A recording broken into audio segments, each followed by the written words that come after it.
ए गरिमा। हाँ बोले। इस सवाल के जवाब ध्यान से सुना, ध्यान से दी हो।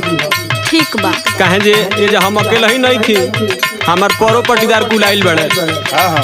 अच्छा हाँ दुनु गोड़ फारे बिचवे में डारे।